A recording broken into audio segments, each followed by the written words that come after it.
मी 1 महिना जे block placement केलं तेव्हा जवळजवळ 10पेक्षा जास्त महिला मी एका महिन्यात मरताना बघितल्या. ते माझ्यासाठी खूप हादरवून टाकणारं सत्य होतं. ज्या पद्धतीने त्यांना वागवलं जायचं सरकारी दवाखान्यामध्ये, हॉस्पिटलमध्ये विशेषतः, ते म्हणजे नरकासारखं परिस्थिती त्यावेळेला होती. आणि ही परिस्थिती बदलणं फार गरजेचं होतं.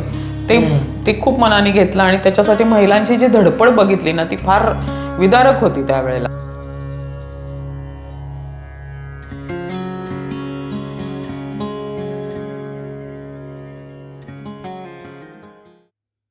नमस्कार मित्रांनो, मी प्रमोद पाटील.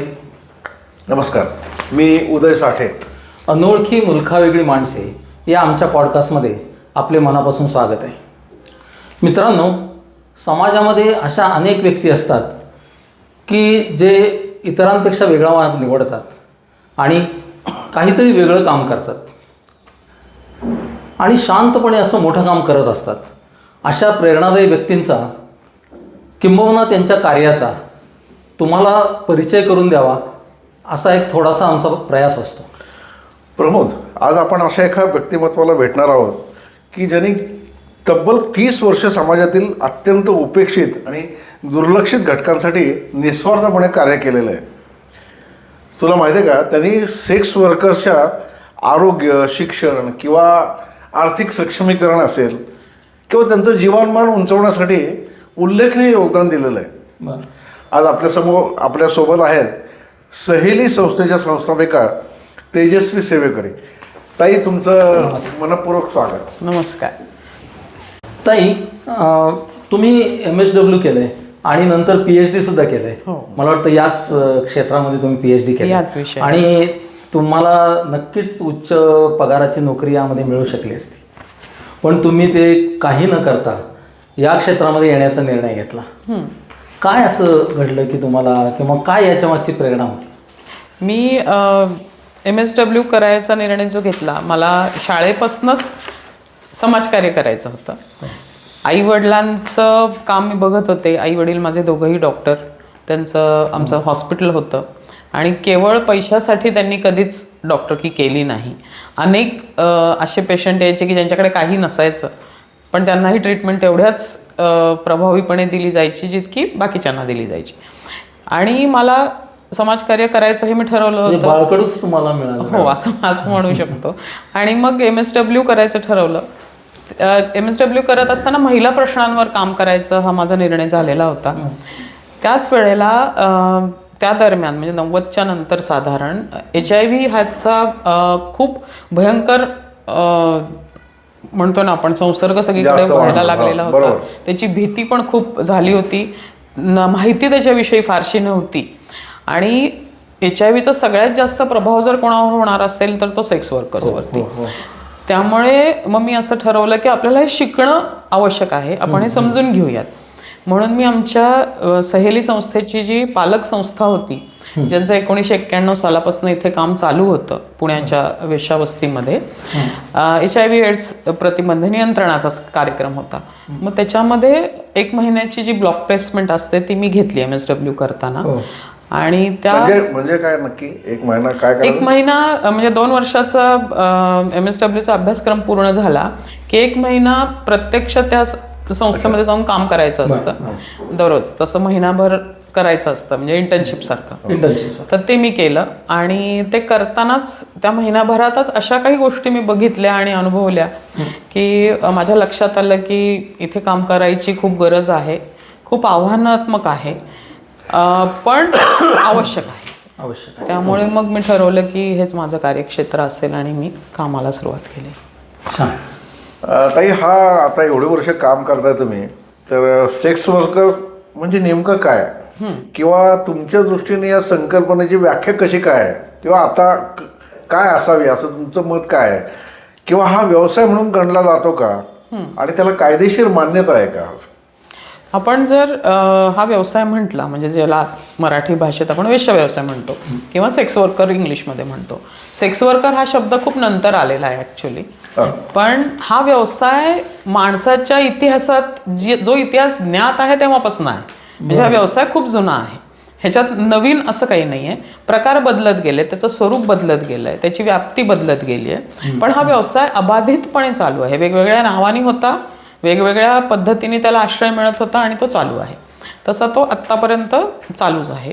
ह्याला व्यवसाय म्हणायचं का नाही हा कायमचाच चर्चेचा मुद्दा असतो. कारण कुठल्याही सामाजिक संस्था ज्यांना प्रतिष्ठा असते, म्हणजे आपली विवाह संस्था म्हणा किंवा कुटुंब संस्था, या संस्थेच्या बाहेर जर कुठली व्यक्ती कशाच्या तरी मोबदल्यात लैंगिक सेवा देत असेल तर ते आपल्या समाज रचनेच्या दृष्टीने मान्य तर होणं शक्यच नाही आहे, अनैतिकच समजलं जातं. आणि हा समज अजूनही तसा फार बदललेला नाहीये, ही वस्तुस्थिती आहे. त्यामुळे पण मग म्हणजे गव्हर्नमेंटने काही म्हणजे कायदेशीर याला मान्यता दिली नाही? भारतात कायदा खूप स्पष्ट नाहीये दुर्दैवाने सेक्स वर्कर्सच्या बाबतीत. इमॉरल ट्रॅफिक प्रिव्हेन्शन ऍक्ट म्हणजे अनैतिक व्यापार प्रतिबंध नियंत्रण कायदा असं कायद्याचं नाव आहे. आता ह्याच्यामध्ये प्रामुख्याने जो फोकस आहे, जो कायद्याचं जे महत्वाचं म्हणणं आहे ते की जे फसवून कुठल्याही व्यवसायासाठी, फक्त वेश्या व्यवसायासाठी असं नाही, तर सक्त मजुरीसाठी असेल किंवा दुसरं आता तर खूप दिसतं की अवयव काढून घेतले जातात, ह्याच्यासाठी असेल, बालमजूर असतील, ह्यांना सगळ्यांना जेव्हा जबरदस्तीने त्यांच्या इच्छेविरुद्ध आणलं जातं, त्यांना फसवून आणलं जातं आणि एखाद्या व्यवसायाला लावलं जातं कुणाच्या तिसऱ्याच्या भल्यासाठी, कमाईसाठी, तर त्याला ते इल्लिगल आहे. तर त्याच्यात हा व्यवसाय पण येतो.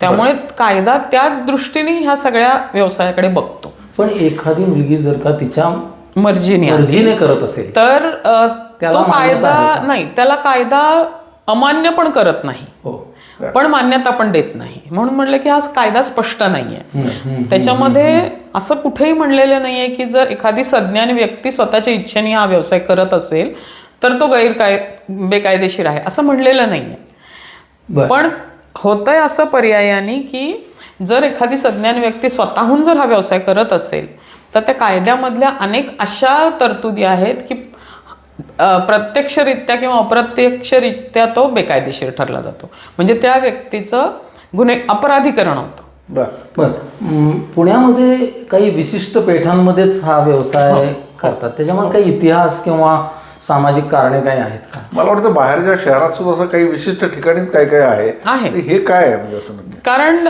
बहुतेक सगळ्या म्हणजे भारतातल्या सगळ्या राज्यांमध्ये, बहुतेक सगळ्या शहरांमध्ये असे पॉकेट्स आहेत ज्याला आपण वेश्यावस्ती म्हणतो किंवा इंग्लिशमध्ये रेड लाईट एरिया म्हटलं जातं. तर हे आहेत आणि वर्षानुवर्ष म्हणजे पिढ्यानपिढ्या तिथे हा व्यवसाय चालतो. पुण्यात सुद्धा आपला बुधवारपेठ, शुक्रवारपेठचा काही भाग हा वेश्या व्यवसाय करणाऱ्या महिलांची घरं असल्याचा इतिहास आपल्याकडे आहे. म्हणजे आपल्याला शनिवारवाडा जवळ आहे इथून, तर त्या काळापासून ह्याच्या नोंदी पण आहेत. म्हणजे तुम्ही जर शासकीय ग्रंथालयात अगदी बखरी मधल्या नोंदी बघितल्या तर तेव्हापासून आहे. पण त्याला व्यवस्था होती. म्हणजे त्यावेळेला ह्या महिला फक्त लैंगिक सेवा देत नव्हत्या, तेव्हा नृत्य असेल, गायन असेल, या पद्धतीने ते राजाश्रय होता. राजाश्रय तर होताच. म्हणजे आपल्या पूर्ण सिस्टीम मध्ये ब्रिटिश येऊपर्यंत ह्या व्यवसायाला राजाश्रय कायम राहिले आणि सगळ्यांच्या नियमावलीत ह्याच्या नोंदी आहेत. त्यांना कोणी सांभाळायचं, किती त्यांना भत्ता दिला पाहिजे, त्यांची काळजी कशी घेतली पाहिजे, हे सगळं त्याच्यात आहे. आरोग्याचा प्रश्न कसा त्यांचा हे केला पाहिजे, सगळं आहे. ब्रिटिशांच्या काळामध्ये मात्र ह्याचं जे आता आपण बघतोय ते स्वरूप झालं. म्हणजे जे बाजारीकरण जे म्हणतो ते ब्रिटिशांच्या काळात. त्यांनी ह्या बसवलेल्या आहेत का? असं नाही, ही वस्ती इथे होती. म्हणजे बावनखणीचा उल्लेख आपल्या बावनखणीचा आहे, पेशवांपासून हा आहे एरिया. पण त्यावेळेला ठराविक महिला इथे असायच्या, ठराविक राज्यातनं आलेल्या, त्यांना प्रशिक्षण दिलं जायचं. गायन असेल, नृत्य असेल. अजूनही शुक्रवार पेठची जी गल्ली आहे त्याला तबला गल्ली म्हणलं जातं, कारण तिथे तबला, मृदुंग, ढोलकी ही वाद्य तिथे बनवली जायची. अजूनही ती दुकानं आहेत जी पिढ्यानपिढ्या चालू आहेत. तर ह्याला तो इतिहास आहे. पण ब्रिटिशांच्या काळात असं झालं की बाहेरच्या राज्यांमधनं पण महिला आणण्याचं प्रमाण खूप वाढलं आणि ब्रिटिशांची राजवट संपत असतानाच कर्नाटकमधून येणाऱ्या महिलांचं तसंही सुरू झाला होता, कारण तिथे देवदासी प्रथा खूप मोठ्या प्रमाणावरती तेव्हा काम करत होती आणि त्यामुळे मग तिथनं येणाऱ्या महिलांचं प्रमाण खूप होतं आणि मग नंतर बाकीच्या राज्यातनं महिला यायला लागल्या, असं ते स्वरूप बदलत गेलं. माझा प्रश्न तोच होता की ह्या स्त्रिया कशान कुठून येतात, थोडंसं उत्तर तुम्ही दिलंच आहे, पण भाषेचा अडचण येत असेल ना? भाषेची अडचण येते, कारण वेगवेगळ्या राज्यातनं येतात आणि त्यामुळे सामान्यपणे इथे हिंदी भाषा बोलली जाते. मला पर्टिक्युलर तुम्हाला सुद्धा अडचण येत असेल ना यांना समजून सांगताना किंवा त्यांच्या? हो, येते. पण आमची जी पद्धत आहे काम करायची, की आम्ही काय केलंय, आमचं पिअर एज्युकेशन मॉडेल आहे. म्हणजे वस्तीतल्याच महिलांना निवडून त्यांना प्रशिक्षण देऊन त्यांच्या मार्फत काम केलं जातं.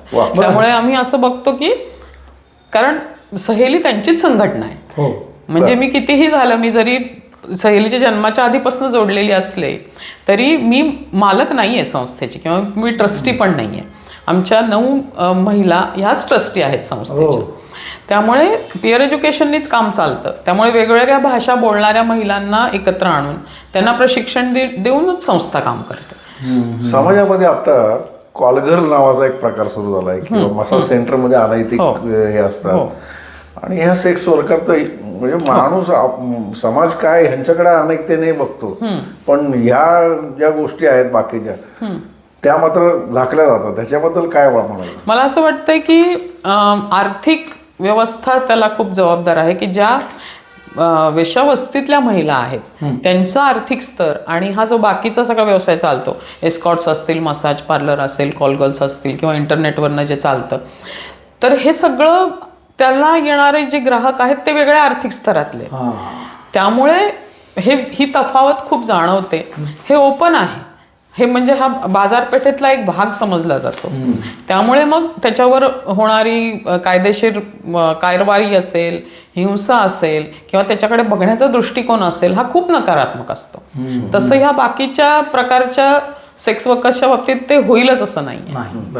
सहेली संस्थेचं तुम्ही काम करतात, तिचं कार्य कसं चालतं किंवा या सेक्स वर्कर आपण स्थापन केली मला वाटतं सहेली? म्हणजे मी होते त्यांच्याबरोबर, पण ही संस्थाची स्थापनेची सुरुवात 95-96च्या सुमाराला झाली. त्यावेळी बाल्यावस्थेत होती काय?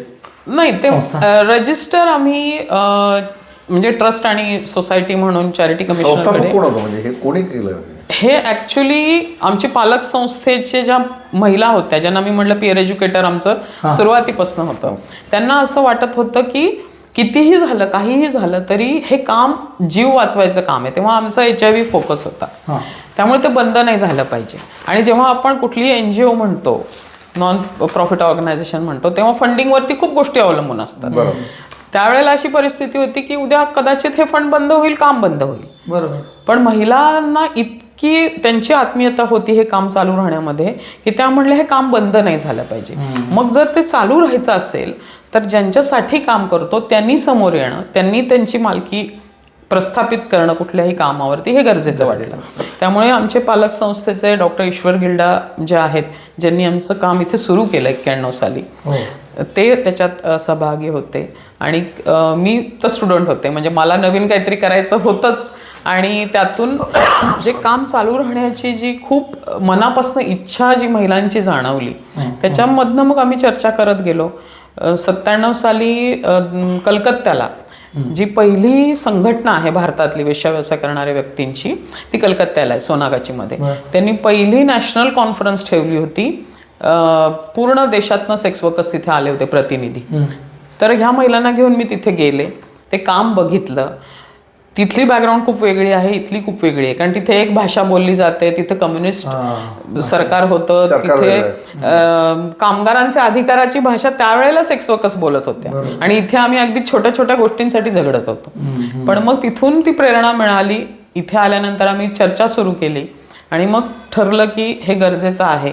जोपर्यंत ह्या महिला एकत्र येणार नाहीत तोपर्यंत हे प्रश्न सुटणार नाही. उद्दिष्ट ठरवले असतील ना या संस्थेची काहीतरी? हो, उद्दिष्ट ती त्याच चर्चेतनं आली. एकतर HIV हा प्रमुख फोकस राहणार जोपर्यंत गरज आहे. त्याचबरोबर बायकांचे बाकीचे प्रश्न आहेत. कायद्याचा प्रश्न तर अजूनही सुटलेला नाहीये, कारण कायदा खूप अस्पष्ट आहे आणि कायद्याचा जो दृष्टिकोन आहे सेक्स वर्करकडे बघण्याचा तो खूप विपरीत आहे. त्यामुळे त्यांना न्याय मिळत नाही, शिक्षा जास्त होते. ही वस्तुस्थिती आहे. तो एक भाग झाला. मुलांचे अनेक प्रश्न होते, ज्यांना ह्या व्यवसायातनं बाहेर पडायचं होतं त्यांचे प्रश्न होते, किंवा हिंसा वेगवेगळ्या प्रकारे आपल्या व्यवस्थेमधनं पण त्यांची हिंसा होते, किंवा समाज ज्या दृष्टीने बघतो तो पण एक दृष्टिकोन होता, त्याच्यावरही काम करायची गरज होती. त्यामुळे ह्या सगळ्याला सामावून घेऊन सहेलीची प्रवास सुरू झाला. आज त्याचा सहेलीचा त्यांना फायदा झालाय का? नक्कीच झालाय. कारण सहेली फक्त ह्या 9 बायकांपुरती थांबलेली नाहीये. सहेली ही मेंबरशिप बेस ऑर्गनायझेशन आहे. म्हणजे ज्या वेश्याव्यवसाय करणाऱ्या महिला आहेत त्या सहेलीचे सदस्य बनतात. तशा आमच्या 2000 पेक्षा जास्त महिला सदस्य आहेत पुण्यामध्ये. हो. आणि त्यांच्या मार्फत आमचं हे सगळं काम चालतं. त्यामुळे तो बदल निश्चित झालाय. गेल्या अनेक वर्षामध्ये जे ग्राहकांकडनं होणारी हिंसा आहे ती जवळजवळ शून्य झालेली आहे. कारण महिला एकत्र येतात. जर कुठला ग्राहक असेल जो त्रास द्यायला लागेल किंवा काही हिंसक त्यांनी केलं, त्याला लगेच त्या सगळ्या एकत्र येऊन हे होतं. किंवा जी शोषण व्यवस्था होती या पूर्ण व्यवसायातली, जसं घरवाली आहे, ती जी घर मालकीण असते ती बाईची 50% कमाई घ्यायची, ती पूर्ण संपलेली नाहीये व्यवस्था, पण खूप बदलली आहे. म्हणजे आता बायका बऱ्याचशा की ते जे तिचं घर आहे ते रेंटनी घेतात, भाडं भरतात आणि मग तिथे व्यवसाय करतात, आणि मग तिची कमाई आहे ती त्यांची असते. फक्त घरभाडं द्यायचं, घरभाडं द्यायचं. इव्हन घरमालकिणींनी पण ते म्हणजे घरमालकिणींनी सुद्धा आता तीच पद्धत हे केली, अवलंबली, की ते सोपं झालंय त्यांना सुद्धा, की मला दर महिन्याला एवढं भाडं मिळतंय बस. त्याच्यानंतर अजून एक 2 महत्वाचे परिणाम नक्कीच झालेले आहेत, की HIV वरचा जो कंट्रोल आलेला आहे हा खूप मोठ्या प्रमाणात हे यश आहे. आता म्हणजे वर्षानुवर्ष नवीन एखाद्या बाईला नवीन इन्फेक्शन झालेलं तुम्हाला आढळणार नाही. आणि हे फक्त पुण्यात नाही तर जिथे जिथे संस्था संघटना आहेत जे महिलांच्या बरोबर काम करतात, त्यांच्या संघटना जिथे आहेत तिथे तुम्हाला हे चित्र दिसेल, की त्यांनी तो प्रोजेक्ट पूर्ण स्वतः घेतलेला आहे आणि पूर्ण अवेअरनेस ते येणाऱ्या प्रत्येक कस्टमरला देतात त्यांच्या. हा खूप मोठा विषय आहे. ह्याच्यामध्ये तुम्हाला काही स्वयंसेवी डॉक्टर्स असतील किंवा काही हॉस्पिटल्स असतील मदत करतात? ह्याच्यावरती एकतर सरकारचा एकमेव उपक्रम चालतो जो HIV नियंत्रणासाठी चालतो, ज्याची आता खरं तर बदल व्हायची खूप गरज आहे. कारण HIV वरती अवेअरनेस प्रचंड झालेला आहे एरियामध्ये, पण सरकारी उपक्रम तेच करतोय अजून. आणि सरकारचा सगळ्यात महत्वाचा ह्याच्यामध्ये सहभाग असा आहे की सगळ्या सरकारी रुग्णालयामध्ये HIVची तपासणी मोफत होते, आणि त्याच्यावरती जी अँटीरिट्रोव्हायरल थेरपी जी आहे ती पण मोफत मिळते. त्यामुळे ह्या 2 कार्यक्रमांनी भारतामधलं चित्र प्रचंड बदललेलं आहे, ह्याच्यात शंका नाही. आणि त्यातून सगळ्यात जास्त जर श्रेय जात असेल तर ते सेक्स वर्कर्सना जातं, कारण त्यांनी सुरक्षित लैंगिक संबंध म्हणजे काय आणि HIVला प्रतिबंध कसा करायला पाहिजे हे स्वतः शिकून बाकीच्यांना शिकवलं. सहेलीचं मोठं यश आहे म्हणजे. नक्कीच आहे. त्याचबरोबर अजून एक मला सांगायला नक्कीच आवडेल की लहान मुलींना धंद्यात आणायचं प्रमाण पूर्वी प्रचंड होतं, आणि लहान मुली इथे येणं आणि त्यांची विक्री होणं, त्याच्यावरती भरपूर पैसा लोक कमवत होते त्यावेळेला. म्हणजे हे मोठ्या प्रमाणातली शोषण व्यवस्था होती. पण आता जर तुम्ही जवळजवळ एक 10 वर्षाचा कालावधी बघितला तर तुम्हाला इथे लहान मुलगी सापडणार नाही. आणि ह्याचं पण श्रेय सगळं सहेलीला बायकांना जातं, कारण त्यांनी हे ठरवलं की हे नाही झालं पाहिजे. म्हणजे ते कुठली लहान मुलगी नाही. तुम्ही त्यांच्या मानसिकतेमध्ये खूप मोठा बदल केला. हो, आणि तो त्यांनी स्वीकारला म्हणून तो झाला, आणि ते त्यांच्याच मुळे झाला ऍक्च्युली. कारण कसं आहे की त्यांनी जोपर्यंत स्वीकारत नाहीत गोष्ट कुठली आणि त्या सांगत नाहीत, कारण आपण कितीही कमिटमेंटनी तळमळीने काम केलं तरी आपण बाहेरचे असतो. आज त्या समुदायाने एकत्र येणं आणि त्यांनी त्यांच्यासाठी काम करणं हे मला असं वाटतं की खूप महत्वाचं असतं. आता याच अनुषंगाने आता तुम्ही त्यांचं जीवनमान उंचवलं, त्यांच्यात होणारी हिंसा कमी केली, HIV कडे तुमचं लक्ष झालं. पण तुमच्या आमच्यासारख्याला जसं कधीतरी कर्ज काढावं लागतं, काही त्याच्यात गरजा असतात, तर तसं आर्थिक बाबतीमध्ये तुम्ही काही बचत गट तयार केला किंवा त्यांना बँकाची लोन मिळवून दिली, असं काही घडलंय का किंवा तुम्ही केलंय का सहेली? मर्यादा खूप आल्या त्याला, हे सगळे प्रयोग केले. बचत गट स्थापन करायचे प्रयत्न झाले, बचतीपर्यंत ठीक होतं, पण जेव्हा कर्ज देणं घेणं हे सगळे व्यवहार सुरू होतात तेव्हा खूप अडचणी येतात. बँकांमध्ये बायकांना लोन मिळणं फार अवघड असतं, कारण गॅरेंटर कोण राहणार. बरोबर. हा महत्त्वाचा प्रश्न आहे. तो बरेचसे कागदपत्र बायकांकडे नसतात. मग आम्ही जो अगदी सहज शक्य होता तो मार्ग स्वीकारला, तो म्हणजे बायकांची सेव्हिंग अकाउंट ओपन करणं. ज्या सरकारी बँका आहेत त्याच्यामध्ये आणि इंडियन पोस्टमध्ये. इंडियन पोस्टमध्ये बँक खातं सोपं आहे उघडणं त्या मानाने. एक आधार कार्ड असेल त्याच्यावरती तिचं बँक खातं उघडता येतं. म्हणजे सेक्स वर्कर्सनी, आमच्या सहेलीच्याच संघटनेच्याच काही सदस्यांनी ब्रँड अँबॅसेडर म्हणून पण इंडियन पोस्टसाठी काम केलेलं आहे. पोस्टर्स बघितले असतील, ते पूर्ण एरियात लागले होते. आणि आम्ही म्हणजे शिबिरं घ्यायचो, अजूनही घेतो, आणि त्याच्यामधनं बायकांना पोस्टाचे स्कीम्स असतील किंवा बँकेत खाते असं हे सगळे, ही सवय लावली. त्याला वेळ लागला, पण आज बायकांची बचत त्यांच्या कामी येते. पण अजूनही कर्ज मिळणं बायकांसाठी खरंच खूप अवघड आहे ना, खूप अवघड आहे. सुरुवातीच्या काळात तुम्हाला कुठला सामाजिक विरोध किंवा काही अडथळ्यांना? विरोध म्हणजे जेव्हापर्यंत आमची पालक संस्था होती, HIV-चंच काम आम्ही करत होतो, असं जेव्हा आमच्याबद्दल सगळ्यांना माहिती होतं तेव्हा फार विरोध नाही झाला. सुरुवातीला झाला, महिलांकडनं पण झाला की हे तुम्ही काय कसला आजार घेऊन आलाय, हे कसले निरोध, आम्ही नाही वापरणार, आम्हाला काही आजार झालेला नाहीये, असं होतं. पण नंतर त्यांच्या लक्षात आलं की जेव्हा खरंच बायकांचा मृत्यू दिसायला लागला, त्यांना अनेक बायकांच्या मृत्यूनंतर बायकांना लक्षात आलं की हे खरंच सिरियस आहे, त्यांचा सपोर्ट नक्कीच वाढला. पण इथे बरेचसे राजकीय पक्ष असतील किंवा त्यांचे कार्यकर्ते असतील, इथे जे सावकारी चालवणारे लोक आहेत आणि घरमालकिणी, ह्यांचं एक संघटनच असतं. म्हणजे त्यांचा त्रास झाला जेव्हा सहेलीचा आम्ही चर्चा सुरू केली की म्हणजे सेक्स वर्कर्सची स्वतःची संघटना आम्ही करणार आहोत. ही जेव्हा चर्चा सुरू झाली तेव्हा खूप त्याला विरोध झाला. म्हणजे अगदी तलवारी घेऊन एकदा ऑफिसमध्ये लोक येण्यापर्यंत गोष्टी गेल्या होत्या. पण ह्याच महिला धाडसाने समोर गेल्या आणि मग त्यांनीच असं सांगितलं की आपल्याला ह्यांना सांभाळूनच काम करायला लागणार आहे. त्यांना पण सांगितलं, जे आले होते मारायला त्यांना, की दादा तुमच्याशिवाय आम्ही ते काम करू शकत नाही, आम्ही HIV-चंच काम करतोय, ह्याच्या पुढे तेच करणार आहोत. ते हे खूप त्यांनी स्ट्रॅटेजिकली घेतलं. आणि मग सहेलीचं जेव्हा रजिस्टर केली आम्ही ऑर्गनायझेशन, तेव्हा सहेली HIV एड्स कार्यकर्ता संघ असं पूर्ण नावाने केलं. म्हणजे लोकांना असं वाटलं की हे फक्त HIV पुरतच काम. अशी एखादी घटना तुम्हाला काय आठवतं का, HIV मुळे झालेला मृत्यू असेल किंवा ह्या लोकांमध्ये अशी काही या 30 वर्षामध्ये अशी काही घटना झाली बाबा?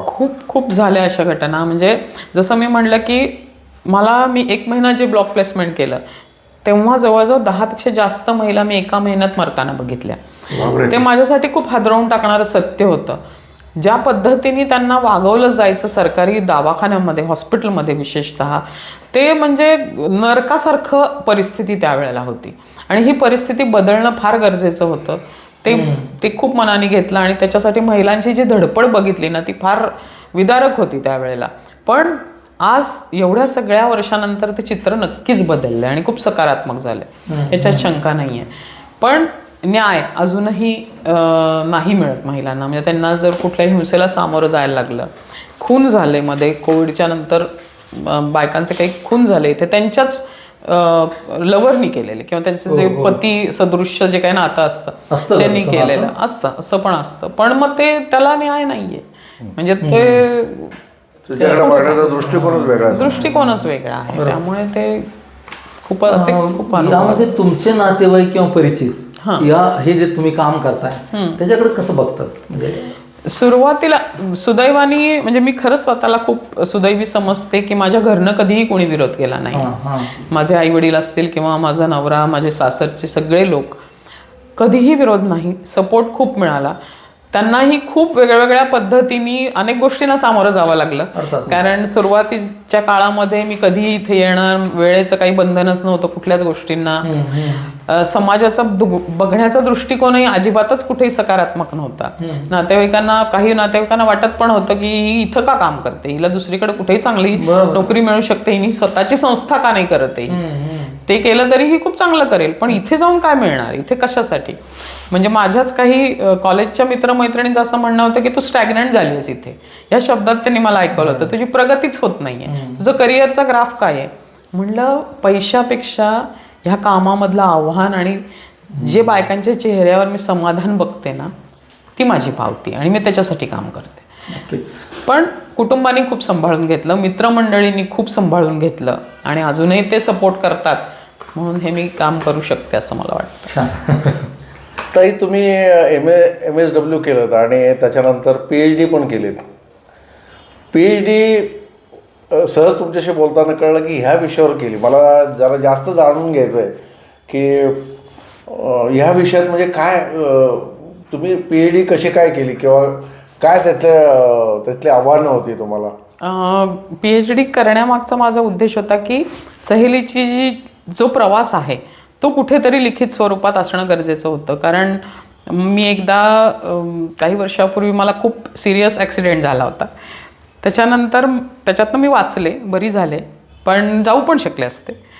आणि माझ्याबरोबर इतकी वर्ष सातत्याने ज्या महिला काम करत होत्या त्याच्यातल्या पण खूप महिला आता नाही आहेत या जगामध्ये. तेव्हा मला असं खूप वाटायला लागलं की हा अभ्यास झाला पाहिजे, लिखाण झालं पाहिजे. आणि मग मी PhD करायचं ठरवलं. PhDचा विषय असा होता की सहेलीचे कुठले कुठले टप्पे, काय काय स्थित्यंतर झाली, त्याचबरोबर वेश्यावस्तीमध्ये आणि व्यवसायामध्ये काय बदल झाले, हा माझा प्रमुख अभ्यासाचा विषय होता. जाती आधारित पण ही व्यवस्था आहे, ही आर्थिक स्थितीवरती पण ही सगळी व्यवस्था बसलेली आहे. ह्याला व्यवसाय म्हणून बघितलं जात नाही, ह्याला गुन्हेगारीकरण, ह्याचं अपराधीकरण पण होतं. ह्या अनुषंगाने पण मी तो अभ्यास पूर्ण केला. आणि सहेली एक संघटना म्हणून महिलांची, तशीच आपल्या पुण्यामध्ये कागद काचपत्रा कष्टकरी पंचायत म्हणून पण महिला संघटना आहे, कचरा वेचक महिलांची. तर ह्या दोन संघटनांचा प्रवास कसा होता हेही मी त्या माझ्या अभ्यासात बघितलं. आणि ह्या दोन्ही संघटना म्हणून त्यांचं समाजाच्या मुख्य प्रवाहात महिला चळवळीच्या सोबतचं काय नातं आहे ह्याचाही अभ्यास मी ह्याच्यात केला. अडचणी खूप आल्या, कारण हे सुसंगतपणे मांडण्याची खूप गरज होती. बऱ्याचशा महिला ज्या माझ्याबरोबर आता नाहीच आहेत, कायमच्या सोडून गेलेल्या आहेत, निधन पावलेल्या आहेत, त्यांच्या ज्या माझ्या मेमरीमध्ये ज्या गोष्टी होत्या आणि त्या मी कधी रिपोर्ट लिहिलेले होते त्याच्यातनं ते काढणं हे खूप मोठं चॅलेंज होतं. त्यात कोविड आला, त्याच्यामध्ये 2 वर्ष गेली आणि पण झालं. म्हणजे ते मी पुणे विद्यापीठातच केलं हे? नाही, मी टाटा इन्स्टिट्यूटमधनं केलं, मुंबईवरनं. आणि तुम्हाला मार्गदर्शक कोण होते मग? डॉक्टर मीना गोपाल म्हणून माझ्या गाईड होत्या आणि त्यांनी खूप जिद्दीने माझ्याकडनं हा सगळा या विषयावरचा काय अभ्यास? हो, त्या महिला चळवळीशी खूप जवळनं जोडले गेलेल्या आहेत आणि त्यांनी वेश्याव्यवसाय करणाऱ्या महिलांच्या सोबत पण प्रत्यक्ष संशोधन आणि काम केलेलं आहे. त्यामुळे त्यांचं मला मार्गदर्शन खूप चांगल्या पद्धतीने मिळालं, खूप मदत झाली. म्हणजे म्हणजे हे जे काही सामाजिक काम आहे याच्यामध्ये येणाऱ्या पुढच्या महिलांना तुमचा हा PhDचा जो काही अभ्यासक्रम आहे, PhDचं जे काय तुम्ही लेखन केलेलं आहे, सगळं केलं, हे नक्कीच उपयोगी पडेल. नक्कीच. आणि त्या दृष्टीने त्याचं आता प्रकाशन पण करायचा माझा विचार आहे. जशी सवड मिळेल तसं करीन, पण करणार आहे नक्की. कारण हा प्रवास लोकांपर्यंत पोहोचणं मला असं वाटतंय खूप उपयोगाचं होईल. तुम्ही इंडिव्हिज्युअल काही पुस्तकं पण लिहिलेली आहेत काय? नाही, मी लेख लिहिलेले आहेत ह्याच्यामध्ये, वृत्तपत्रांमध्ये किंवा काही पुस्तकांमध्ये, काही दिवाळी अंकांमध्ये, पण पुस्तक नाही लिहिलं आहे. आणि मला हे नक्कीच सांगायला आवडेल की हे PhDचं तर माझं प्रकाशन किंवा पुस्तक त्याच्यातनं निर्माण करणं हे तर आहेच, ते तर मी करणारच आहे. पण माझं सगळ्यात पहिलं जे पुस्तक जे मला प्रकाशित करायचं आहे, म्हणजे मी प्रकाशक कोणीतरी गाठूनच करेन, ते असणारे वेश्यावस्तीतील विनोद. वेश्यावस्तीतील विनोद. बरं. कारण मला असं वाटतं हे लोकांपर्यंत पोचायची गरज आहे की जसे आपण हसत खेळत आपल्या आयुष्यात अनेक प्रसंग, विनोदी प्रसंग घडतात, आपण ते एन्जॉय करतो, तसं माझ्या या प्रवासामध्ये पण अनेक असे प्रसंग घडलेले आहेत, असे अनेक महिलांच्या आयुष्यात घडलेले आहेत की विनोद घडलेले आहेत, वेश्यावस्तीत घडलेले आहेत किंवा त्या कामात घडलेले आहेत. मला असं वाटतं हे एक माणूस पण महिलांचं ह्याही पद्धतीने लोकांपर्यंत पोचावं हे माझ्या मनापासून इच्छा आहे. त्यामुळे माझं जर पहिलं पुस्तक प्रकाशन झालं तर ते हे असणार आहे.